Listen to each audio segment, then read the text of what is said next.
राधे श्याम। मनोभाव चैनल में आप सभी का हार्दिक स्वागत है। आप सभी को मेरा प्रणाम। राधे श्याम। एक फ़कीर, एक संत, एक छोटे से उदाहरण के माध्यम से एक सीख देना चाहते हैं और ये सीख हम सबके लिए है। एक फ़कीर किसी नदी के किनारे बैठे हुए थे। एक व्यक्ति उनके पास गया और उनसे पूछा कि बाबा, आप यहाँ बैठे बैठे क्या कर रहे हो? उन संत ने कहा कि बेटा, मैं बैठा बैठा इंतज़ार कर रहा हूँ कि ये पूरी नदी बह जाए तो फिर मैं इसको पार करूँ। उस व्यक्ति ने कहा कि बाबा, आप ये कैसी बात कर रहे हो? पूरा जल बहने के इंतज़ार में तो आप कभी नदी पार कर ही नहीं पाओगे। तो उन फ़कीर ने मुस्कुराते हुए कहा कि बेटा, यही तो मैं तुम सब लोगों को समझाना चाहता हूँ।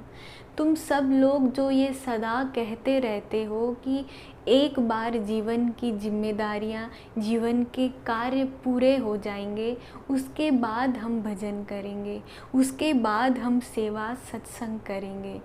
लेकिन जैसे इस नदी का जल कभी ख़त्म नहीं होगा, हमें इस बहते हुए जल से ही पार जाने का रास्ता बनाना होगा, वैसे ही ये जीवन ख़त्म हो जाएगा, पर इस जीवन के कार्य, इस जीवन की जिम्मेदारियां कभी पूरी नहीं हो सकती। हमें इन कार्यों के, इन जिम्मेदारियों के बीच से ही आगे की तैयारी यानी भजन, सेवा, सत्संग का मार्ग बनाना होगा। हम सब लोग इन जिम्मेदारियों के ख़त्म होने के इंतज़ार में पूरा जीवन खोते चले जाते हैं और जब हमें समझ आती है तो समय और शरीर दोनों से हाथ धो बैठते हैं। किसी ने हम सब की इस दशा को बहुत ही सुंदर तरीके से व्यक्त किया है कि जीवन गुजर गया तो जीने का ढंग आया। जीवन गुजर गया तो जीने का ढंग आया। जब समा बुझ गई तो महफिल में रंग आया। जब समा बुझ गई तो महफिल में रंग आया। मन की मशीनरी ने तब ठीक चलना सीखा। मन की मशीनरी ने तब ठीक चलना सीखा। जब बूढ़े तन के हर एक पुर्जे में जंग आया। जब बूढ़े तन के हर एक पुर्जे में जंग आया। फुर्सत के वक्त में ना सुमिरन का वक्त मांगा।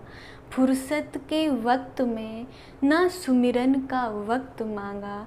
उस वक्त मांगा जब वक्त तंग आया।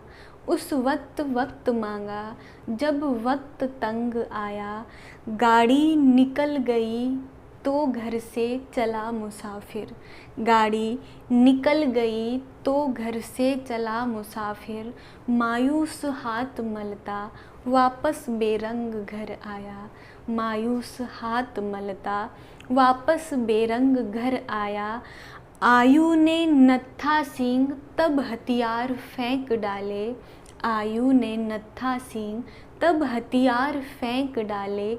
जब यमराज फौज लेकर करने को जंग आया। जब यमराज फौज लेकर करने को जंग आया।